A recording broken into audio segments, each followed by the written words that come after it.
좀 마십시오. 저기요. 자, 저희가 이제 대한민국이 이제 막바지에 왔습니다. 이제 국민혁명이 필요할 시기고요. 자, 이 5.18 핵무기를 가지고 문재인을 끌어내립시다. 자, 오늘 시간이 이제 얼마 안 남았는데요. 여러분들이 많이들 저희한테 요청을 하신 분입니다. 저번 주에 강주 이제 5.18 집회에서 전남도청 31살 때 전남도청 보건과에 근무하시는 분입니다. 필명은 정호양 선생님이고 실명은 저희가 밝히지 않겠습니다. 지금 와 계시는데요. 우리 정 선생님 한번 모셔가지고 이야기 들어보도록 하겠습니다. 두분 박수 부탁드립니다.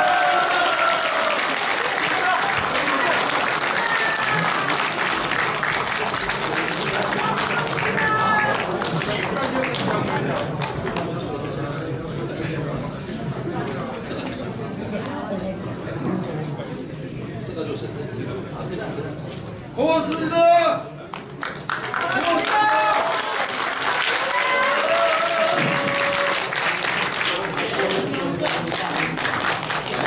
네, 1980년경 광주에서 있었던 5.18 관련 실제 상황을 제가 보고 겪었던 사실들만을 말씀드리겠습니다.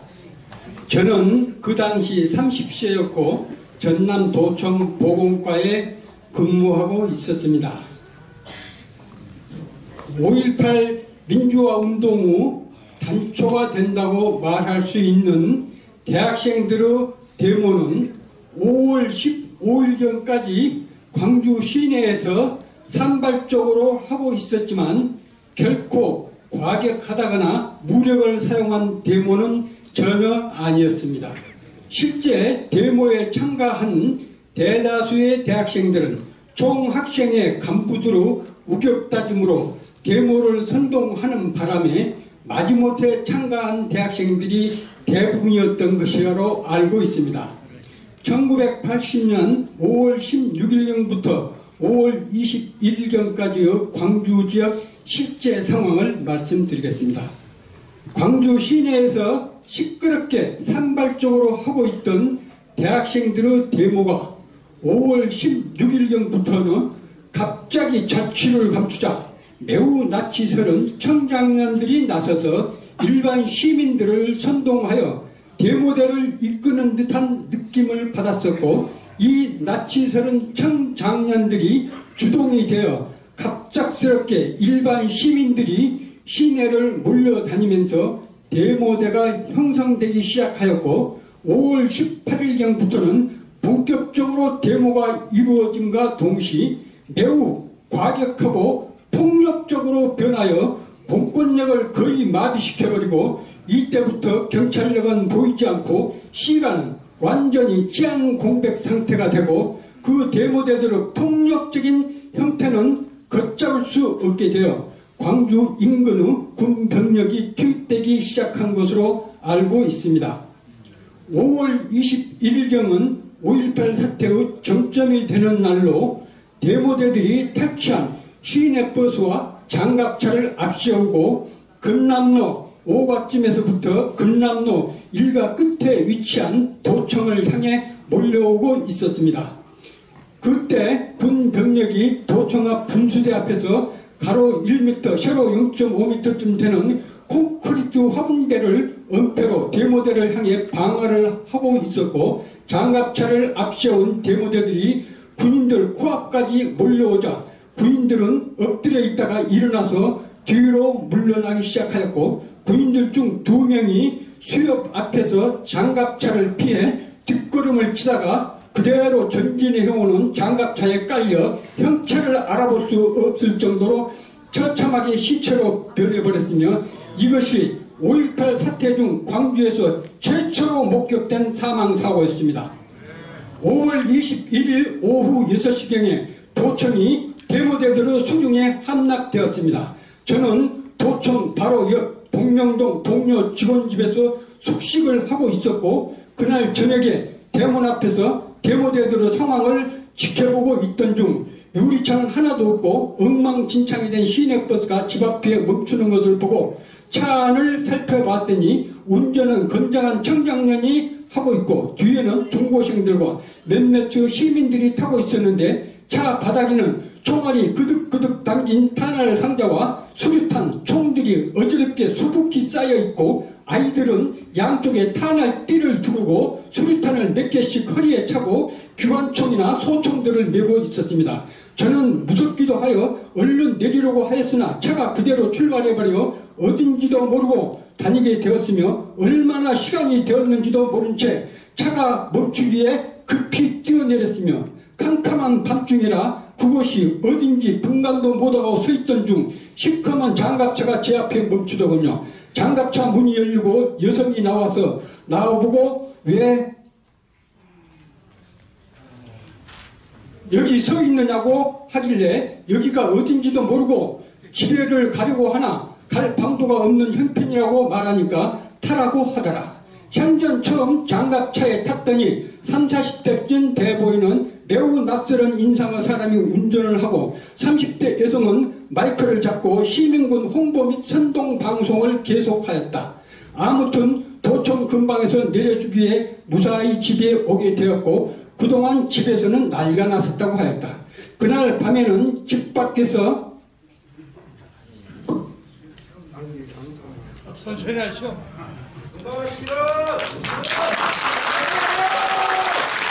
그날 밤에는 집 밖에서 들려오는 발자국 소리와 매캐한 연기 때문에 잠도 제대로 이루지 못하였고 아침에 나와보니 집 옆에 있던 세무사가 흔적도 없이 불에 타버렸고 MBC 방송국은 반쯤 탄 채 샷다가 심하게 찌그러져 있었고 시내는 곳곳에 타이어 등으로 도로를 차단하고 불을 질러 온 시내가 전쟁 직후 폐허 상태와 같았다.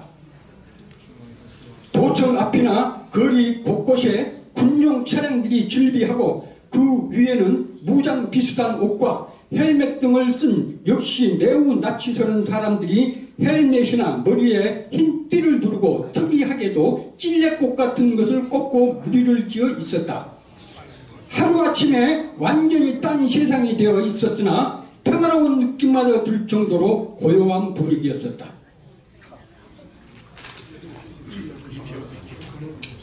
5월 22일경에는 시내는 교통수단이 없어서 무장 시민군들이 운전하는 군용 트럭들이 일반 시민들의 운송수단이 되어 있었다. 나도 가족을 데리고 광천동 이모님 댁으로 가기 위해 무장 시민군이 운전하는 트럭을 타고 갔었고 이모님 집에 있는 동안 이상한 놈들이나 동네에서 도둑질이나 하던 자들이 총까지 휴대하고 집에 들어와 밥을 달라거나 집안을 살피거나 매우 위협적인 태도들을 보이는 터라 이모님은 그들이 주라는 대로 얼른 주고 돈도 주고 하였는데 이자가 내 차를 계속 힐끔힐끔 쳐다보면서 음흉한 눈길을 보내는데 보통 심각한 정도가 아니었다. 그 후 23일까지 숨 죽으며 버티다가 상황이 도저히 힘들어 24일 아침에는 몇 시간을 걸어서 담양 밖까지 가서 시골집 방향으로 가는 차편을 얻어 타고 앉아가지고 뛰어와가지고 안경.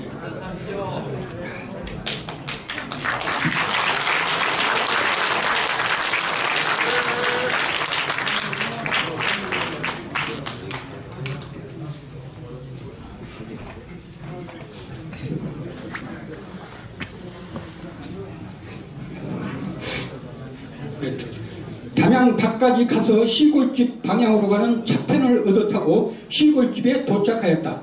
담양 밖에 오니까 나뿐만 아니라 수많은 피난 행렬이 줄을 서고 있었다.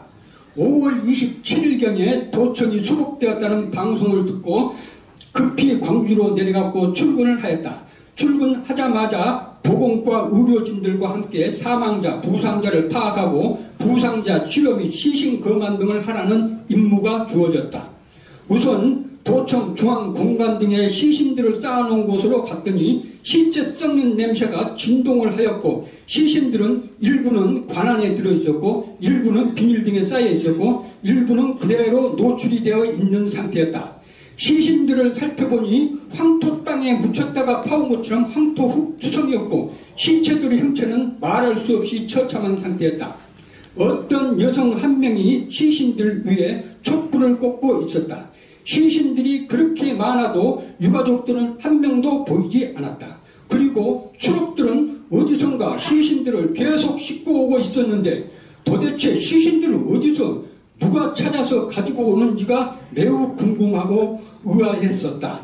의료진들이 시신들을 대략 검시하고 시신 숫자를 파악하고 사무실에 와서는 국군 봉합병원을 비롯해서 각 병원들로부터 부상자 등을 파악하기 시작하였다. 부상자들을 파악하는데도 애로사항이 많았다. 중복된 환자들이 있었고 경상이나 중상 환자들이 서로 겹치고 하여 인원수가 들쭉날쭉하였고 보고를 하고서도 틀린 경우가 많았다. 부상자들의 인적사항은 파악이 되었지만 사망자들의 인적사항은 파악하기가 거의 불가하여 시신들을 관해놓고 방부제와 탈취제들을 쏟아붓고 시신들을 모두 도청 앞 상무관으로 옮겨서 유가족들이 시신들을 확인하도록 조치하였다. 시간이 흘러 더 이상 시신이나 부상자들이 나오지 않아 최종 집계를 하였다. 부상자는 437명, 사망자는 121명 것으로 기억한다. 이때 가장 특이하고 의아했던 것은 5.18 민주화 사태는 대학생들의 데모가 단초가 되어 일으킨 사건임에도 부상자들이나 사망자들 중 대학생은 단 한 명도 없었고 소위 민주화 운동을 하였다고 한 사람도 없었던 점이다. 당시 도청에서 부상자나 사망자들을 파악하고 치료 등을 해주는 담당 실무자는 나였으나 도청 직원들은 물론이고 심지어는 보건과 직원들조차 거의 관심이 없었고 과장님과 도지사님만 업무를 챙기신 정도였고 오로지 저 혼자서 5.18 관련 모든 업무를 수행하였다.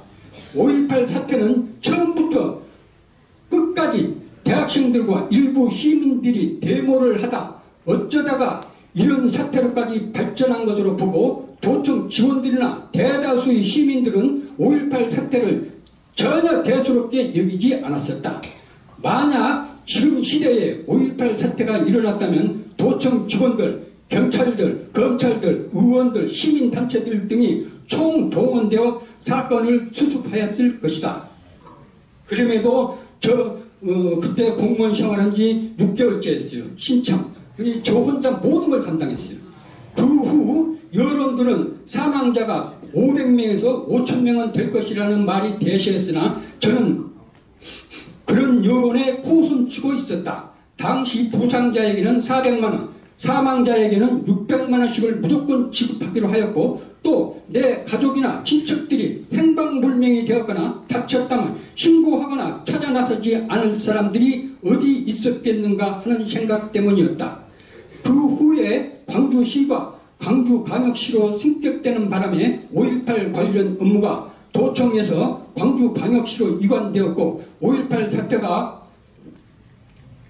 사태가 점점 민주화 운동으로 변질되고 광주광역시와 5.18 관련 단체들과 주로 좌익 성향의 유력 정치인들이 합시하여 부상자들에 대해서는 전혀 이견이 없었고 사망자들에 대해서만 당시 행불자 등을 대상으로 숫자 파악에 나섰으나 순전히 자기들 입맛대로 부풀린 숫자가 154명으로 공식적으로 최종 발표를 하였었다. 저는 거기까지인 줄만 알고 있었는데 2015년경에 우연히 망월동에 있는 5.18 국민묘지에 들게 되었는데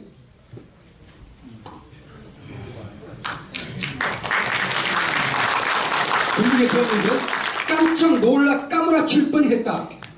5.18 유공자 묘기가 무려 824기가 있고 앞으로도 여기에 들어올 유공자가 약 4,500명이 더 있다는 직원의 설명이었다.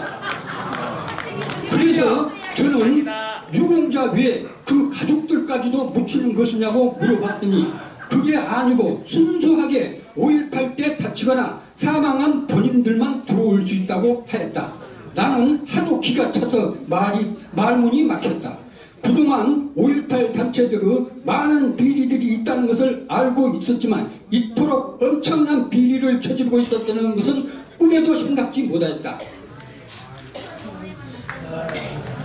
지금 현재 5.18 관련 단체 부상자 유가족협회 총회장은 김후식이라는 자가 맡고 있다. 김후식은 80년경 나이가 40세쯤으로 광주 시내에서 이발소를 하고 있던 이발사였는데 5.18 때 부상자로 접수가 되었던 자이다. 그때 처음으로 5.18 관련 단체로 5.18 관련 부상자 및 유가족 협회가 결성되고 초대 회장으로 선임된 자가 김후식이다. 어떤 경로로 부상자가 된 줄은 모르지만 병원에서 치료를 받았다고 하였다. 그 후 계속하여 회장직을 역임해 오다가 10여 년 전에 유공자 부정 지정 사건으로 잠시 회장직에서 1, 2년 사퇴했다가 그 후 얼마 안 가서 다시 회장으로 복귀하여 지금까지 무려 35년 이상을 회장을 역임하고 있고, 사실 대한민국에서는 누구도 건들지 못하는 무소불위의 권력을 지닌 5.18 민주화운동 단체의 총우두머리가 되어 있다. 이발사가 5.18 관련 단체에 관하여 아마도 5.18 단체의 아마도 가장 부패한 자들로만 구성된 단체라고 보면 이해하기 쉬울 것이다. 이 단체 김후식은 광주 전남에서는 가장 거물급 유력 인사이고 단체에 소속된 임원들도 많지만 이들은 지금까지 어떤 이유에서인지 몰라도 매스컴이나 전면에는 거의 나타나지 않고 있었다. 그 까닭은 아마도 그들에 대한 광주 전남 시민들의 인식이 좋지 않다는 것을 알고 전면에 나서지 못하고 있었던 것으로 짐작된다. 하지만 이들의 각종 이권 개입은 무서울 정도로 집착하고 따낸다. 예를 들어 충장로 지하상가는 광주에서 최고로 꼽는 알짜배기 상권인데 거기에 황금알을 낳는 자판기 사업까지 따내고 그 외 광주 전남 이권 개입에는 안 뛰는 곳이 없을 정도고 5.18 회관, 국립 아시아 문화전당 등 수많은 운영 매체 등에서 어마어마한 이권을 챙기고 정부 지원 자금도 가장 최우선적으로 받고 있는 것으로 알고 있다. 또 호남 출신 국회의원들이나 유력 인사들은 이들에게 삥을 뜯겨보지 않은 사람들이 없을 정도다. 이해찬과 김경수가 5.18 유공자라는 소문이 있고 이해찬은 답변으로 자기가 신청도 안 했는데 5.18 단체에서 그냥 만들어준 것이라고 했다고 한다. 아마 이해찬의 답변이 맞을 것이다.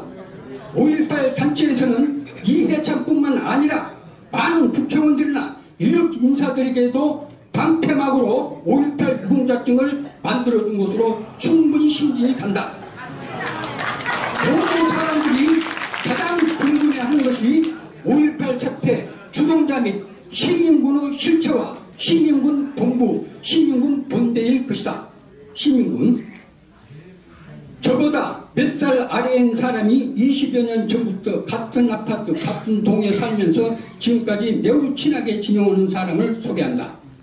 5.18 당시 부부가 자영업을 해오고 있었고 5월 21일경에 시내로 볼일을 보러 가기 위해 집을 나섰으나 모든 교통수단이 끊긴 상태라 할 수 없이 소위 시민군이 운행하고 있는 추록을 탔다. 추록을 탔지만 운전수가 가는 대로 가다가 적당한 곳에 이르면 내려달라고 할 참이었는데 운전수는 자기 마음대로 한없이 화순 쪽으로 차를 몰아 도착한 곳이 생전 처음 와보는 화순 어느 산골 마을이었다. 거기에는 이미 몇백 명이 와 있었다고 한다. 먼저 와 있는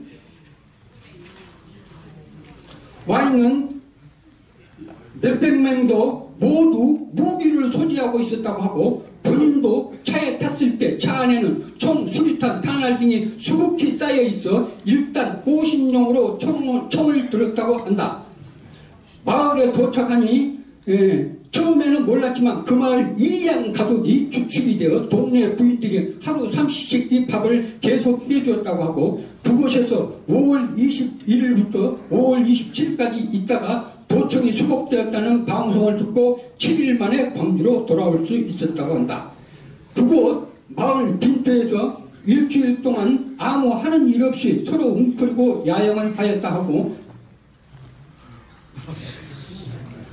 식사는 끝날 때까지 동네 부인들이 해주었고, 몇백 명 중에서 아는 사람은 한 명도 없었고, 낯이 설기만 하는 건장한 청장년들이 주로 지휘를 하고 있었다고 하고, 피난민 수용소도 아니고 군대도 아닌 곳에서 일주일을 지냈다고 한다. 그때 20세쯤 이장 딸이 식사 심부름을 하고 있었는데, 사람들 중 한 명이 오바를 하는 바람에 이장 딸이 총을 맞고 그 자리에서 죽었는데, 이장은 그 광경을 목격하고도 눈물도 흘리지 않고 단지 사람들을 향해 앞으로는 이런 오발 사고가 없도록 총기 관리를 조심해 주라고만 했다고 한다. 후배는 그 당시 자기 딸이 죽었는데도 울지도 않고 항변도 하지 않은 상황을 안타깝게 생각하면서도 도저히 이해가 되지 않았다고 한다.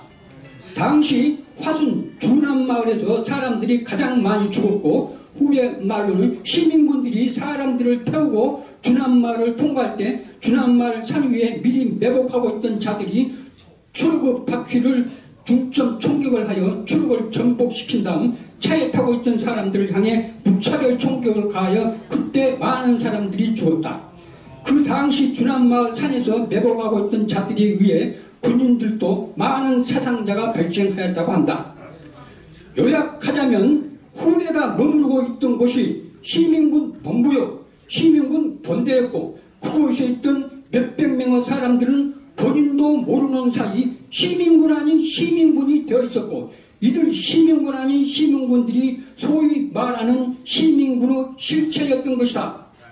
마을 사람들도 세상이 무비천지가 되고 어디로 나갈 곳도 없어 하는 수 없이 시민군 아닌 시민군들로 취사된 노릇을 하게 된 것이라고 한다. 후배가 7일 동안 그곳에 있는 동안 집에서는 난리가 났었고 온 가족들이 후배를 찾아다녔다고 한다. 5.18이 진압되고 난 후 후배에게도 시민군으로 본대에 있었으니 5.18 유공자가 될 수 있다고 5.18 유공자로 신청하라는 주의의 권고도 있었지만, 본인은 5.18 민주화 운동과는 전혀 관련이 없었기에 양심상 도저히 유공자로 신청할 수가 없었다고 하였다. 위와 같은 상황을 짐작해 보건대 시민군 아닌 시민군을 만들어 놓은 것은 사전에 짜놓은 치밀한 작전으로 보인다. 시내에서 교통수단을 제공하는 척하여 사람들을 태우고 화순 마을로 데리고 오고, 또 미리 무기들을 차 안에 놔두고 사람들로 하여금 자연스럽게 무기를 들게 하여 무장을 시키고,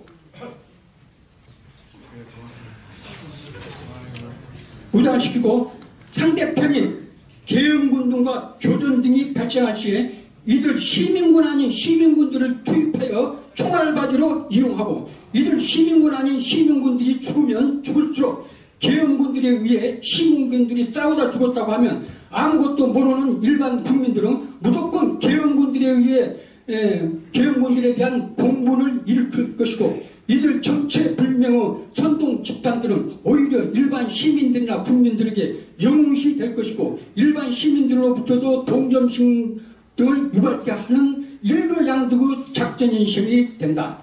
시민군 아닌 시민군들이 많이 죽으면 죽을수록 오히려 이들 정체불명의 선동 집단들에게는 들이되었을 것이다. 시민군 아닌 시민군들이 많이 죽어 인원이 부족하게 되면 위와 같은 방법으로 광주 시내에 대해서 얼마든지 시민군 아닌 시민군들을 조달할 수 있었을 것이다. 즉 이들 시민군 아닌 시민군들은 순전히 총알바지요 소모품에 불과했던 것이다. 처음 5.18 사태의 단초가 된 것은 대학생들의 데모였고, 또 데모에 참가한 대학생들이었으나 지금까지 이들 대학생들 중에서 5.18 유공자가 됐거나 한 대학생들은 한 명도 없는 걸로 봐서 대학생들이 5.18 민주화 운동을 주동하였다는 것은 전혀 사실 무근한 주장이 확실하다. 당시 계엄군이나 순수한 일반 시민군에게 직접 칼로 찔렸거나 직접 죽임을 당했다는 사람들이 지금까지 한 명도 나타나지 않는 걸로 봐서 계엄군들이 양민을 학살하였다는 주장 등은 전혀 사실 무근한 허위 주장임이 확실하다. 당시에 장갑차를 운전한 청장년이나 시민군의 홍보 방송을 하고 다녔던 여성이나 시민군 차량 등을 운전한 수많은 자들이 지금까지 단 한 명도 나타나고 있지 않는 걸로 봐서 이들이 분명한 정체불명의 선동 집단인 것이 확실하다. 5.18 사태 당시 공무원들은 말할 것도 없고 지식층들이나 식견을 지닌 광주 사람들은 대부분은 시위에 참가를 하거나 시위대들 근처에 가거나 부경삼아 근처에 가는 곳조차도 용납을 하지 못하였고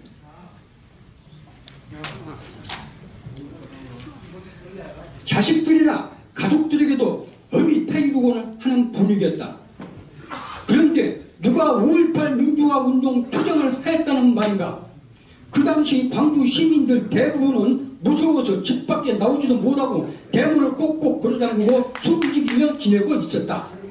저는 그동안 김대중과 김영삼이가 5.18 사태를 민주화 운동으로 둔갑시키고 좌익 성향의 정치인들이 합시하여 5.18 사태를 완전한 민주화 운동으로 법제화하여 허구 5.18 관련자들이 어마어마한 국고를 빨고 있는 현실을 보며 피가 거꾸로 솟는 듯한 감정은 없는데요.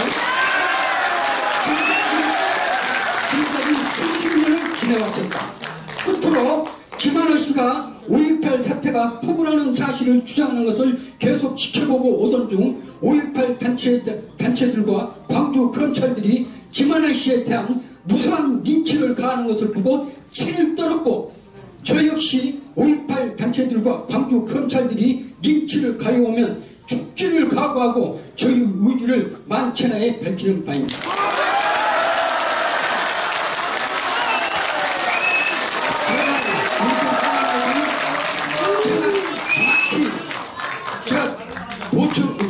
그때 5.18 사태가 도청 주변으로 해서 일어났고 또 내가 도청에 근무하고 있었고 도청 바로 옆에 동명이라서 살고 있기 때문에 가장 5.18 사태를 정확히 알고 있는 사람이에요. 이렇게 오늘